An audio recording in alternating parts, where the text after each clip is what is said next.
मुंबईतल्या वांद्रे पूर्व मतदारसंघातील काँग्रेस आमदार झिशान सिद्दीकी हे लवकरच अजित पवारांच्या राष्ट्रवादी काँग्रेसमध्ये सामील होण्याची चिन्ह आहेत। झिशान सिद्दीकी यांचे वडील आणि वांद्रे पश्चिम मतदारसंघाचे माजी आमदार बाबा सिद्दीकी यांनी अजित पवारांच्या राष्ट्रवादी काँग्रेसमध्ये आधीच प्रवेश केलाय।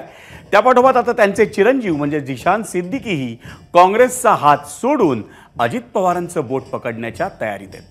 अजित पवारांची जनसन्मान यात्रा वांद्रे मतदारसंघात आलेली असताना झिशान सिद्दीकी यांनी अगदी घरचं कार्य असल्यासारखं त्या यात्रेचं नियोजन केलं। अजित पवारांच्या व्यासपीठावरून त्यांनी भाषणही ठोकलं आणि काँग्रेसला मोहब्बत की दुकानवरून लक्ष्यही केलं।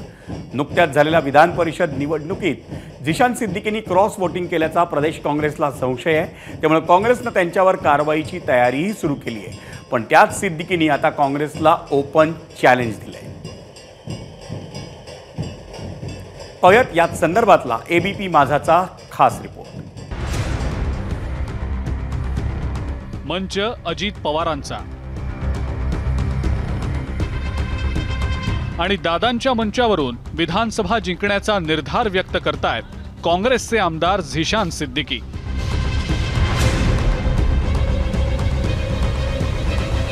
चुनाव आने वाला है, हम सबको पता है चुनाव आने वाला है।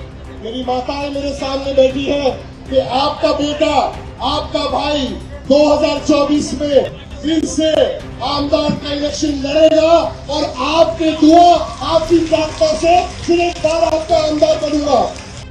निमित्त राष्ट्रवादीच्या जनसन्मान यात्रेचं आणि काँग्रेस आमदार झिशान सिद्दीकींनी संधी साधली ती स्वतःच्याच पक्षाला घरचा आहेर देण्याची। आप सबको पता है कि जब भी काम करने का मौका हुआ हम आगे तो जरूर बढ़े, मगर कहीं ना कहीं हमें रोका गया और रोकने वाले भी आसपास ही है, रोकने वाले भी आसपास है। मैं किसी का नाम नहीं लूंगा, मगर आप सब समझदार हैं कि किसने काम रोका है और किसने काम किया है। झिशान सिद्दीकी आता नावापुरते काँग्रेसचे उरलेत हे एव्हाना तुम्हाला समजलंच असेल। तन आणि मनानं ते वडील बाबा सिद्दीकींप्रमाणेच अजित पवारांच्या राष्ट्रवादीचे झालेत यावर कुणीही पैज लावू शकतं। अजित पवारांची जनसन्मान यात्रा मुंबईतल्या वांद्रे परिसरात पोहोचली, मात्र त्याचे आयोजक स्वतः झिशान सिद्दीकीच होते असा त्यांचा वावर होता। सर्वात आधी झिशान सिद्दीकी अजितदादांच्या बॅनरवर झळकले, मग अजित पवारांचं स्वागत करण्यासाठी देखील झिशान सिद्दीकीच आघाडीवर होते। अहो, जेव्हा यात्रा सुरू झाली तेव्हा अजितदादांच्या बाजूला फ्रंट सीटवर सुद्धा झिशान सिद्दीकीच।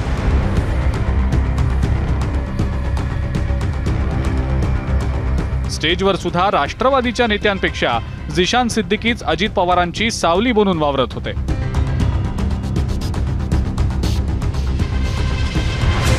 बेरजेच्या राजकारणाची भाषा करताना राष्ट्रवादीचे प्रदेशाध्यक्ष सुनील तटकरेंनी झिशान सिद्दीकींबद्दल सूचक वक्तव्यही केलं। झिशान सिद्दीकी आपल्याकडे आला तर त्याला घेणार का? सध्या संपूर्ण वांद्रे पूर्व विधानसभा मतदारसंघात झिशानचे पोस्टर्स आहेत। स्वाभाविकच आहे, राजनीतीमध्ये शेवटी बेरजेचं राजकारण करत असतं, ते होतच राहणार।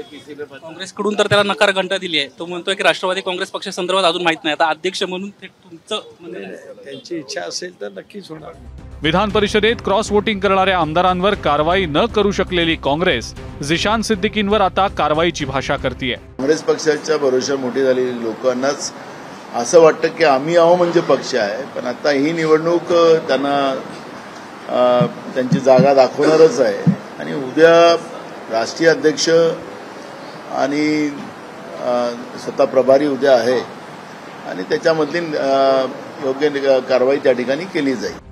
काँग्रेस काय आणि कधी कारवाई करणार हे येणारी वेळच सांगेल। मात्र झिशान सिद्दीकी यांनी पक्षश्रेष्ठींसंदर्भात मोठा गौप्यस्फोट केलाय।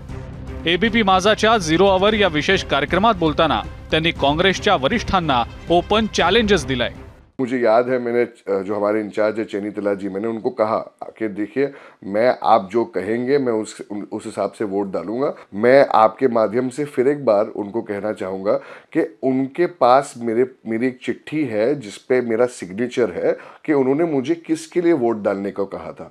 तो अगर वो सच बोल रहे हैं तो मैं उनको बोलता हूँ, मैं उनसे निवेदन भी करता हूँ और उनको चैलेंज भी करता हूँ कि आप वो चिट्ठी मीडिया को दिखा दीजिए कि आपने जीशान सिद्दीकी को किसके लिए वोट डालने को कहा था। धरलं तर चावतंय आणि सोडलं तर पळतंय अशी काँग्रेसची अवस्था झालीये का? अजित पवारांच्या मंचावर जाऊन थेट पक्षालाच आव्हान देण्याचं धाडस करणाऱ्या जिशान सिद्दीकींनी हा प्रश्न आता जन्माला घातलाय। निलेश बुधावले, एबीपी माझा, मुंबई।